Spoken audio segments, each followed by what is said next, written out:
Mais bref, les débats vont être pas mal, hein, j'ai l'impression, Titouan. Donc, je te propose qu'on y aille directement. Qu'est-ce qu'on fait ? Tiens, prenons Bradley Beal. Commençons par Bradley Beal. Premier joueur du jour, Bradley Beal. Je te fais le topo avant qu'on en discute.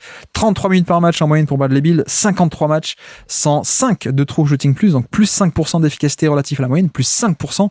C'est quand même pas mal, hein, pour le coup, même si c'est sur un volume qui est plus bas que d'habitude et que Washington, à peine 23%. Petite deuxième ou grosse troisième option d'équipe, on va dire, ce genre de volume-là. Bref, et pour te lancer, on est vraiment sur une saison compliquée, notamment peut-être parce qu'il y a une question de blessure un peu, mais aussi de fit par rapport au contexte des Suns, qui est lui-même assez compliqué. Je pense que sur les 5 joueurs, c'est celui qui a le plus pâti, oui, de l'environnement en fait qu'il avait autour de lui et du fonctionnement des Suns. Moi, pourquoi je l'ai mis un peu plus bas, et je pense qu'il y a 2 biais.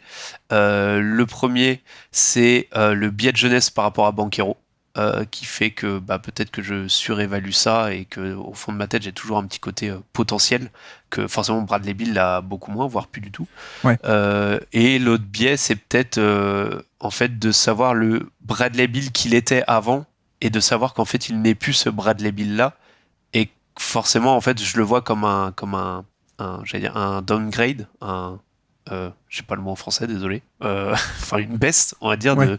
de son niveau par rapport à ce qu'il était quand il était All-Star, quand il était à Washington. Une version inférieure, on peut dire. Voilà, exactement. Et du coup, il y a le côté un peu version inférieure, donc régression. Donc peut-être que j'étais un peu trop sévère avec lui, mais en fait, biais de je trouve que déception chez en les un sens peut-être en partie, quoi. c'est ça.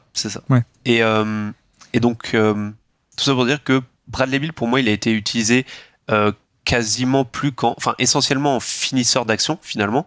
Il a un pourcentage de tirs assistés qui est le plus élevé sur ses 6 ou 7 dernières saisons, il me semble.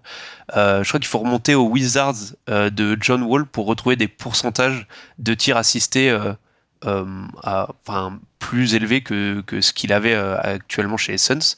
Par contre, ce qui est positif, ce que j'ai bien aimé chez lui, c'est qu'il y avait qu'il y avait un peu de connecting. Et ça, c'est quelque chose que je trouve très intéressant d'ailleurs dans le jeu des Suns de manière générale. C'est quelque chose qu'on avait peu vu chez Beal, étant donné que au Wizards, il était un peu l'option numéro 1, et qu'en fait, c'était même pas du connecting qu'on lui demandait, c'était vraiment de l'initiation d'attaque primaire. Et là, dans un rôle de connecteur, créateur secondaire d'attaque, je l'ai trouvé plus qu'intéressant. Et je trouvais que, par exemple, son assist percentage, qui est légèrement en baisse, mais qui reste assez élevé, alors qu'à côté de ça, son usage a drastiquement baissé. Et donc ça montre que c'est un joueur qui s'est mué un peu dans un rôle de connecteur qui finalement lui va plutôt pas mal et a pas mal aidé les Suns. Et je pense que les Suns devraient d'ailleurs s'appuyer là-dessus pour la saison prochaine. Dernier point qui m'a fait pas mal le baisser, c'est sa défense. À Washington, alors les dernières saisons c'était compliqué, mais à Washington, le Bradley Beal Prime, on va dire, c'était un défenseur honnête, je trouve. Maintenant, en fait, ça devient presque un défenseur négatif, et donc c'est ça, moi, qui l'a fait pas mal baisser. C'est que je me demande si c'est pas bon. Il y a Damian Lillard, mais ça c'est il est aussi offensivement dans une autre stratosphère. Mais je me demande si parmi les 4 autres, Bradley Beal, c'est pas le plus mauvais défenseur. Je te trouve un peu sévère pour le coup avec la défense, même si je comprends un peu, et en fait la vérité c'est que je trouve que secrètement, peut-être le secret le mieux gardé de NBA, mais ça n'a jamais vraiment été un bon défenseur Bradley Beal, mais je trouve que c'est pas si cata que ça, mais admettons à la limite, juste pour dire aussi, t'as beaucoup utilisé le terme de connecteur. Connecteur, c'est plutôt pas le mec qui va créer l'action, et pas créer le décalage, mais un peu l'amplifier, hein. Donc c'est un peu dans ce sens-là qu'on utilise le terme, je reprécise au cas où il y ait des nouveaux, évidemment. Mais non, effectivement, en fait, on a un peu affaire à un mec qui était devenu quelque chose qui n'était pas à la base. C'est-à-dire que avant, c'était un peu un joueur très polyvalent, comme tu as dit, à côté de John Wall, et ça se voit en termes de pourcentage de paniers assistés, en effet, et qui à Washington était un peu devenu, par la force des choses, en tout cas, c'était pas le cas en début de carrière, un peu ce côté héliocentrique. Moi, j'avoue que le fait qu'il puisse faire une métamorphose un peu dans l'autre sens, tu vois, sans être forcément tout en fin de carrière ou quoi que ce soit. Il a 30 ans. Je trouve que c'était assez appréciable, cet aspect de je peux quand même avoir une certaine valeur et sans être le mec qui était carrément héliocentrique, même parfois un peu exagéré et parfois à tort parce qu'il a pas toujours été exemplaire là-dedans. Mais pour le coup, j'ai bien aimé ce côté. Je peux avoir de la valeur, je peux avoir un certain impact en retrouvant un peu plus cet aspect et ce profil de mec assez équilibré, quoi. Tu vois, tu parlais du pourcentage de paniers assistés, on est à 56%, c'est pas mal, quoi. On n'est pas au niveau de certaines stars ou certains All-Stars à l'NBA qui vont être à 30, 40, 45% maximum. Là, 56, ouais, ça atteste de ça. Et c'est aussi une des forces que j'aime bien, en fait. C'est cette polyvalence un peu entre les deux. Là où, si tu compares avec le côté, création pure d'un Devin Booker, il a pas ça du tout. Si tu compares avec le jeu off-ball et la menace off-ball d'un Durant, il a pas ça non plus. Mais je trouve que cette saison, ça a été plutôt un bon mix entre les deux, avec évidemment un volume plus faible que d'habitude. Donc ça, c'est aussi à prendre en compte quand on va le classer. Le fait que, il a aussi moins de responsabilités, donc peut-être moins de valeur. Mais tu vois, au final, on a affaire à quelqu'un qui est assez efficace, dans un style de jeu très polyvalent, s'il y a quelqu'un à pointer du doigt aux Suns, je trouve pas que c'est lui qui a fait la pire saison dans le lot, quoi, au final. Mais peut-être qu'on n'est pas d'accord là-dessus. Si, non, mais pour le coup, et c'est vrai que ça en dit long sur sa mentalité, si on peut dire ça comme ça, positivement parlant, je veux dire, le fait qu'il ait accepté de passer de go-to guy aux Wizards à finalement quatrième joueur, en fait, troisième joueur offensif, on va dire, des Suns. Moi, l'autre point que j'avais noté, qui est positif sur Bradley Beal, c'est que, certes, il est dans un rôle beaucoup plus de finisseur, vraiment moins créateur, mais par contre c'est un finisseur qui est très efficace, qui est plutôt efficace, parce que comme tu l'as dit, 105 il me semble de true shooting plus, 105 ou 106, ouais, et très bon finisseur au cercle. Je crois qu'il est à 70% dans les finitions au cercle, ce qui est très bon, et sur un volume qui est plutôt correct de 4,4 tirs par match. Donc t'as quand même in fine, avec Bradley Beal, t'as quand même un joueur qui peut faire un peu de connecting, voire éventuellement de la création secondaire, et t'as un joueur qui, en plus, dans la finition, j'ai pas les chiffres de sa réussite à 3 points sur la saison, mais en tout cas dans la finition, il est plutôt très bon.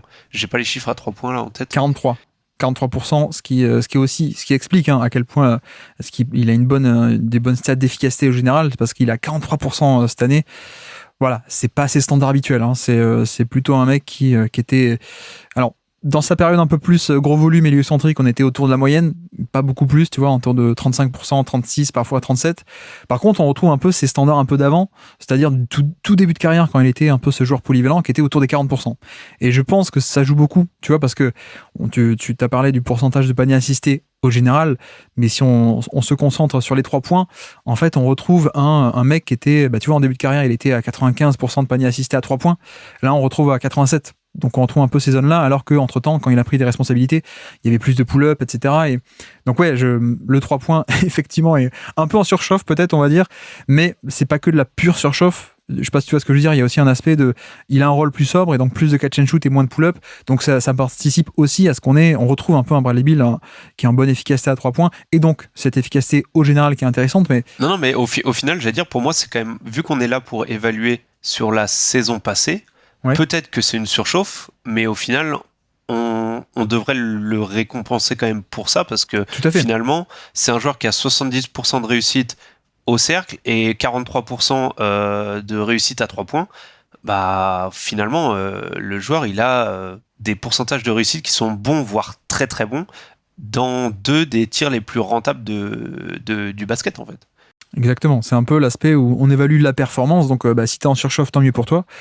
C'est peut-être pas ton vrai niveau, mais vu qu'on évalue ça et pas l'absolu, effectivement on peut le prendre en compte, quoi. Et à l'inverse, un mec qui est sous-utilisé, en sous-chauffe, tant pis, tu vaux peut-être mieux que ça, mais c'est le côté où on évalue pas la théorie, qu'on évalue vraiment qu'est-ce qu'il a produit pour de vrai.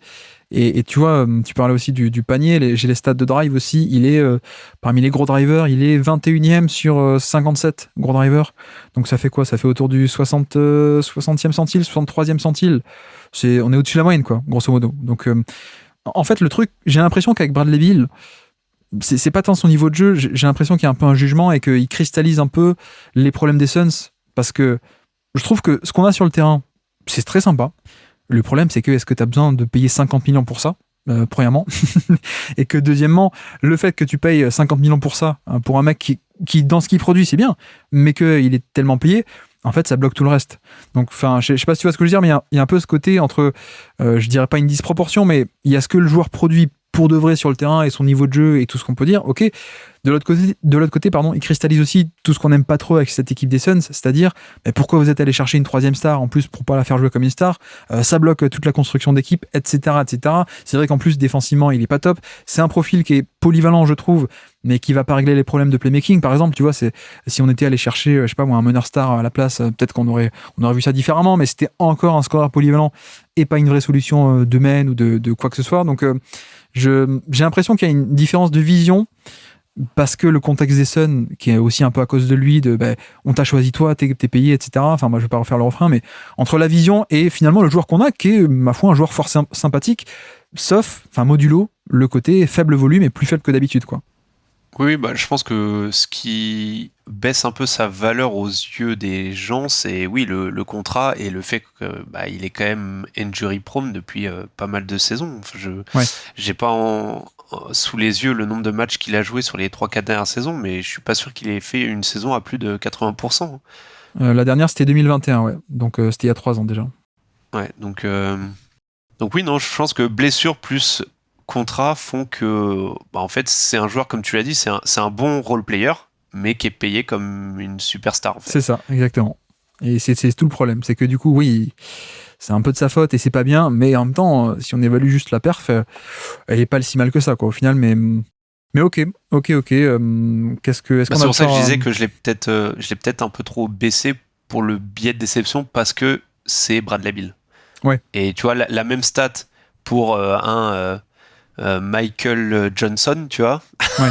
Le fameux milieu de terrain de Manchester City, tu l'as connu, ce Michael Johnson ou pas? C'est ça. Bah, tu vois, lui, peut-être que c'est ce gars-là qui fait la même saison, bah, peut-être que je l'ai un peu plus haut parce que je me dis, ah bah pour un role player, c'est pas mal.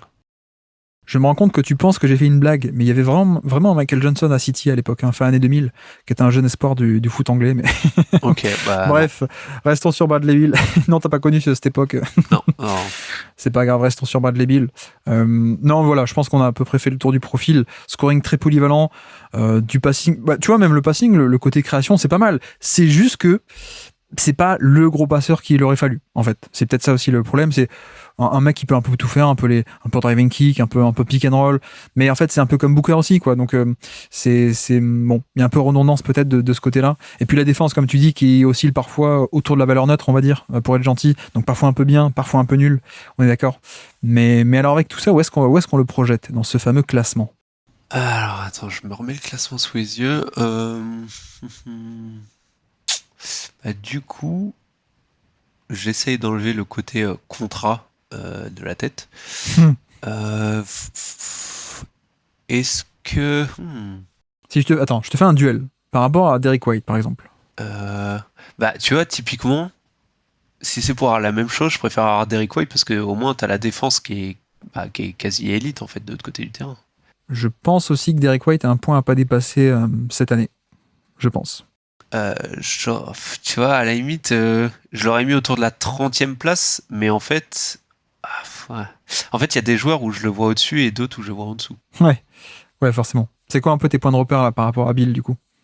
Bah, tu vois, je me dis Franz Wagner, mais Franz Wagner, il y a le côté création par rapport à la taille et la polyvalence défensive où je me dis le profil t'apporte quand même moins de compromis.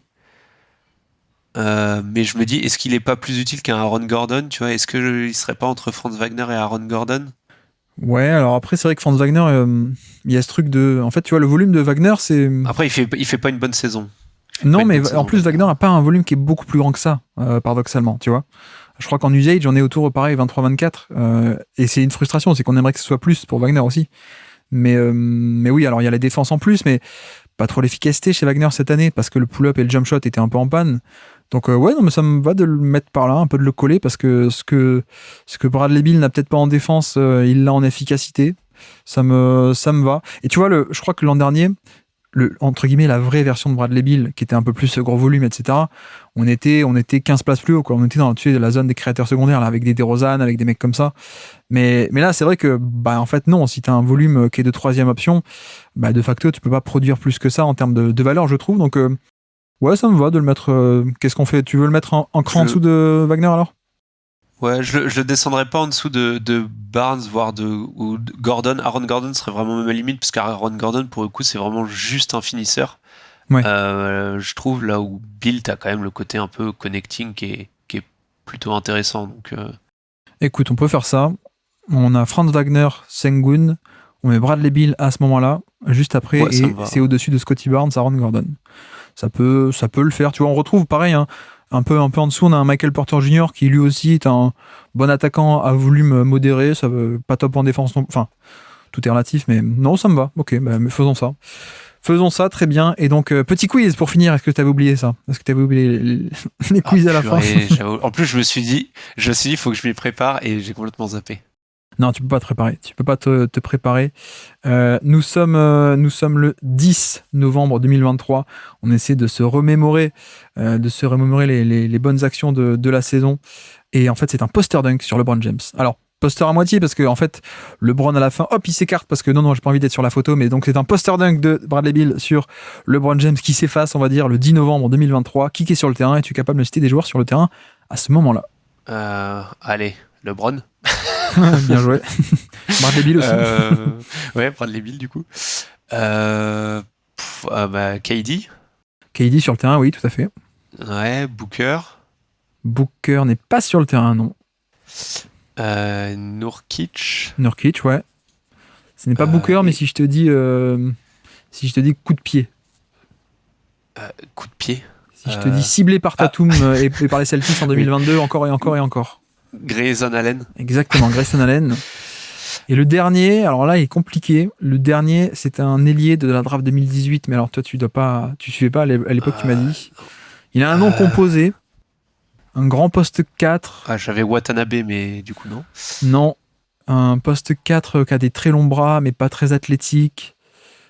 Passé par les Wolves, passé par Denver, passé par Phoenix en début de saison, il a fini à Brooklyn. Si je te dis KBD, ça te dit un truc ou pas? Keita Bates-Diop. Exactement, Keita Bates-Diop, tout à fait. Et donc côté Lakers? Côté Lakers, donc on a dit LeBron, AD. AD, ouais. D'Angelo Russell. Oui, tout à fait. Austin Reeves. Austin Reeves, non. Nous avons le rival de Michael Jackson, qui c'était le rival de Michael Jackson pour être le roi de la pop. Wow. Prince. Wow. Exactement, Taurean Prince, tout à fait. Ok. Et le dernier, c'est celui qui va faire gagner le trade Doncic-Trae Young pour Atlanta. Cam Reddish. Exactement, Cam Reddish. Attention, il n'est pas perdu ce trade. Oui, bref.